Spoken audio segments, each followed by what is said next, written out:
Friends, welcome to my channel. आज की इस वीडियो में हम chapter the bond of love का आगे का पार्ट कंप्लीट करेंगे। पिछली वीडियो में हमने इसका 11th पैरा तक कंप्लीट कर लिया था एंड इस वीडियो में हम 12th से स्टार्ट करेंगे। सो वीडियो स्टार्ट करते हैं। The months rolled on and Bruno had grown many times the size he was when he came. काफ़ी महीने बीत गए थे, अब ब्रूनो बहुत ही बड़ा हो गया था। जितना वो पहले आया था उससे काफ़ी बड़ा हो चुका था। He had equalled the Alsatian in height and had even outgrown them. यानी काफ़ी बड़े एनिमल्स होते होंगे तो इनसे भी काफ़ी बड़ा हो गया था Bruno. But was just as sweet, लेकिन वो अब भी उतना ही स्वीट था जितना वो पहले था। मिस्टीवियस भी था, प्लेफुल भी था एंड ही वॉज मतलब उसका बिहेवियर चेंज नहीं हुआ था, केवल साइज़ चेंज हुआ था। He was very fond of us all. वो हम सबका बहुत ही ज़्यादा फॉन्ड था, हमसे मतलब हम लोगों से बहुत प्यार करता था, हमारे बिना नहीं रह पाता था। Above all he loved my life. हम सबको प्यार करता था लेकिन मेरी वाइफ को सबसे ज़्यादा। And she loved him too, और वो भी उसे बहुत ज़्यादा प्यार करती थी। She has changed his name from Bruno to Baba. उसने उसकी नरेटर की वाइफ ने ब्रूनो का नेम चेंज कर दिया था, ब्रूनो से बाबा कर दिया था उनका name. A Hindustani word signifying small boy. Small जो है हिंदुस्तानी यानी इंडियन वर्ड का मीनिंग है स्मॉल बॉय, जिस बाबा बोलते हैं वो। And he could do a few tricks too, और ब्रूनो भी काफ़ी ट्रिक्स कर सकता था। एट द कमांड, वो जब हम उसे कमांड देते थे तब वो हाँ मतलब हम कमांड देते थे बाबा रेसल, यानी हम रेसलिंग करने को उसे कहते थे। और Baba box, he vigorously tackled anyone who came forward for a rough and tumble. वो भी एकदम रेसलिंग जैसी पोजीशन बना लेता था, एकदम से किसी को जकड़ लेता था। Give him a stick and से, अगर जो उसे स्टिक देते थे, एक लकड़ी देते थे, तब वो क्या करता है और उससे कहते थे Baba hold the gun and he pointed the stick at you. और वो भी स्टिक को फिर हमारी तरह वैसे जैसे गन को किसी के ऊपर पॉइंट आउट करते हैं तो वैसे ही वो स्टिक को करता था। Ask him where's baby, where is baby, अगर उससे पूछते थे कि बेबी कहाँ है, he immediately produced and cradled affectionately a stump of wood. जैसे बच्चे का पालना होता है तो पालने को हिलाने लगता था। Which he had carefully concealed in his straw bed, और वो अपने बेड में उसे काफ़ी अच्छे से साथ में रखता था।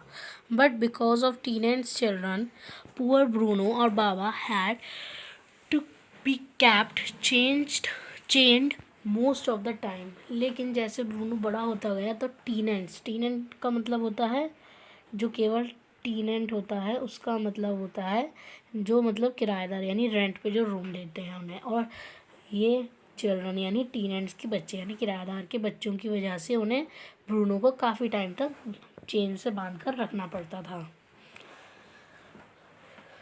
Then my son and I advised, my wife and friends advised her too, to give Baba to the zoo at Mysore.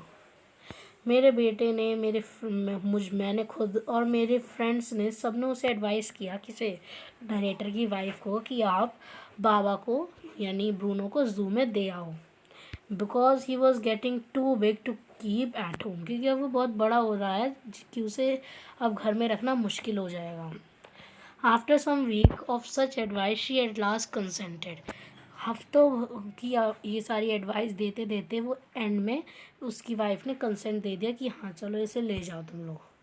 Hastily and before she could change her mind a letter was return to the curator of the zoo. Curator of the zoo यानी जो person जो जू का in charge होता है उसे curator कहते हैं। सो मतलब जल्दी में और बिना कुछ मतलब ज़्यादा वेट ना किए हुए उन्होंने किसने, नरेटर ने क्यूरेटर को एक लेटर लिखा कि वो जू में एक एनिमल को लेकर आ रहे हैं। कि उन्होंने इतनी जल्दी करी क्योंकि उन्होंने सोचा कि उसकी वाइफ वैसे भी बहुत प्यार करती है और उसने जैसे तैसे हाँ में भर दिया कि हाँ ऐसे जू में ले जाओ, कहीं पे वो अपना माइंड ना बदल दे, इसलिए उन्होंने जल्दी ये सारे काम किए। Did he want a tame bear for this collection, क्या वो अपने कलेक्शन में एक टैम बियर भी रखना चाहेंगे? उन्होंने कहा हाँ। ही यहाँ पर किसके लिए, ही रिप्लाइड यस, क्यूरेटर ने। The zoo sent a cage from Mysore in a lorry, एक लॉरी में यानी एक मतलब गाड़ी में एक बड़ा सा पिंजरा भेजा गया। A distance of 87 meals and Baba was packed. 87 meals की दूरी पर वो क्या कहते हैं यहाँ पर आया और फिर बाबा को उसमें पैक कर दिया गया। We all missed him greatly. हम सभी उसे बहुत बुरी तरीके से मिस कर रहे थे, बहुत ज़्यादा मिस कर रहे थे। But in a sense we were relieved. लेकिन थोड़ा सा हमें सुकून भी था कि अब क्या कहते हैं और किसी को कोई दिक्कत नहीं होगी। For the first few days, शुरुआत के कुछ दिनों में वो सॉरी हाँ नहीं, माई वाइफ वॉज इनकंसोलेबल। मेरी वाइफ को कोई शांत नहीं कर सकता था, वो बहुत ज़्यादा बेचैन हो रही थी। She went and fretted. वो बहुत ज़्यादा मतलब उसका दिमाग भी ख़राब हो रहा था, मतलब बहुत ज़्यादा गुस्से में हो रही थी वो। For the first few days she would not eat a thing. शुरुआत के कुछ दिनों में तो उसने एक भी चीज़ नहीं खाई। Then she wrote a number of letters to the curator. फिर उन्होंने अनगिनत लेटर लिखे क्यूरेटर के लिए। हाउ वॉज बाबा, बाबा मतलब ब्रूनो कैसा है। Back came the replies well, आए उसके पास रिप्लाई भी आए क्यूरेटर के कि हाँ ठीक है, लेकिन वो भी बहुत परेशान हो रहा है, वो खाने के लिए मना कर रहा है। After that, friends visiting Mysore were begged to make a point of going to the zoo and seeing how Baba was getting along. फिर नरेटर ने अपने जो फ्रेंड्स थे उनसे कहा कि तुम लोग प्लीज़ ज़ू में जाकर देखो कि ब्रूनो कैसा है, क्योंकि वो खुद इसलिए नहीं गए। फिर उनकी वाइफ भी कहती कि मुझे भी लेकर जाओ, और अगर उनकी वाइफ जाती तो वो ब्रूनो को बहुत ज़्यादा मिस करती, ब्रूनो से दूर जाने की इच्छा ही नहीं करती। तो इसलिए उन्होंने अपने फ्रेंड्स को भेजा। फिर उन्होंने बताया भी इन्हें। दे reported him that he was well but looked very thin and sad. वो है तो ठीक लेकिन काफ़ी पतला हो गया है और दुखी भी रहता है। All the keepers at the zoo said he was fretting. सब कह रहे हैं कि फ्रेटिंग यानी वरीड, अनहैप्पी यानी बहुत दुखी रहता है।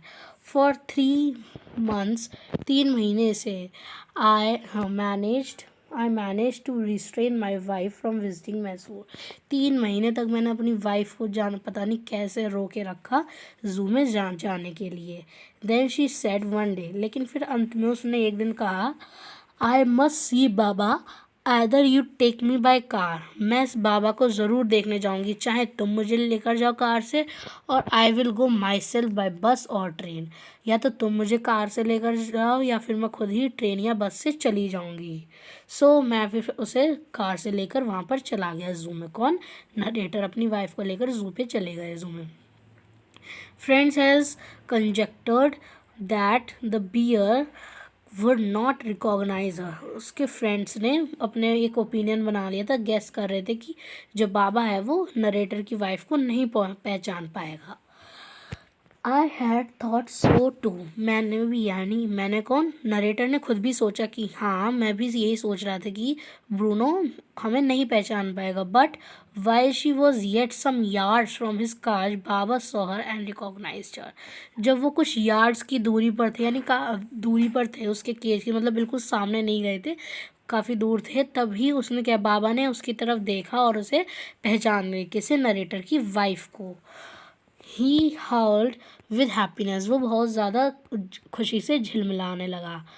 She ran up to him. मेरी वाइफ भी भागी उसकी तरफ। पैटेड हिम, और उसे पैट भी किया through the bars, and he stood on his head in delight. और वो अपने सर के बल खड़ा हो गया खुशी में। फॉर द नेक्स्ट 3 hours, अगले 3 घंटों तक, she would not leave that cage. 3 घंटों तक उसने वो केज नहीं छोड़ा। She gave him tea. उसने मतलब ब्रूनो को टी दिए, लेमनेड दिया, नींबू पानी दिया, cakes the, ice cream the, and what not, और जाने क्या क्या नहीं दिया उसने, यानी बहुत सारी चीज़ें दी। Then closing time. फिर क्लोजिंग टाइम हुआ जू का। Came and we had to leave. और अब हमें छोड़ना पड़ेगा zoo. My wife cried bitterly. Baba cried bitterly. Even the hardened curator and the keepers felt depressed. अब जब ज़ू बंद करने का टाइम आ रहा था तो क्या कहते हैं मेरी वाइफ बहुत ज़्यादा बुरी तरीके से रोने लगी। बाबा तो और भी बहुत बुरी तरीके से रोने लगा था। तो जो क्यूरेटर था, क्योंकि क्यूरेटर के दिल काफ़ी हार्ड होते हैं, यानी उन्हें एनिमल्स को अच्छे से ट्रीट भी करना पड़ता है, उन्हें पनिशमेंट भी दी जाती है, तो इसलिए उन्होंने कहा, क्यूरेटर को हार्डन बताया उन्होंने कि वहाँ के ज़ू के सर्वेंट वगैरह सब भी ज़्यादा फेल्ट डिप्रेस्ड कर रहे थे, यानी बहुत बुरा फील कर रहे थे। As for me I had reconciled myself to what I was going to happen next। मैं अब खुद अपने मन से सोच रहा था कि अब क्या होगा आगे, हमें क्या करना है। Oh please sir, she asked the curator. मेरी वाइफ ने क्यूरेटर से कहा, please sir, may I have Baba back. क्या मैं बाबा को दोबारा से ले जा सकती हूँ वापस? हेसिटेंटली ही आंसर्ड, मतलब उसने बहुत जल्दी ही आंसर दिया, madam he belongs to the zoo and is government property now. Ma'am अब ये जू का है और जू गवर्नमेंट से बिलोंग करता है, तो यानी ये भी गवर्नमेंट प्रॉपर्टी का एक हिस्सा है। यानी I can not give away government property, मैं गवर्नमेंट प्रॉपर्टी नहीं दे सकता। But if my boss superintendent Bangalore agrees, certainly you may have him back.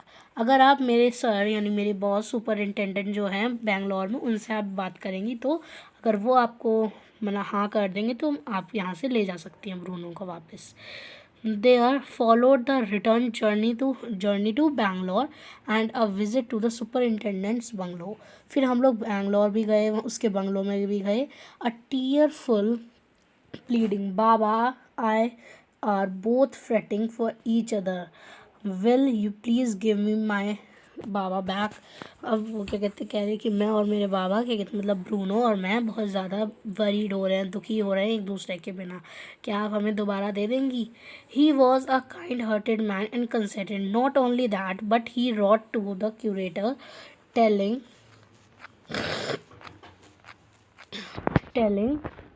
him to lend us a cage for transporting the bear to Bangalore।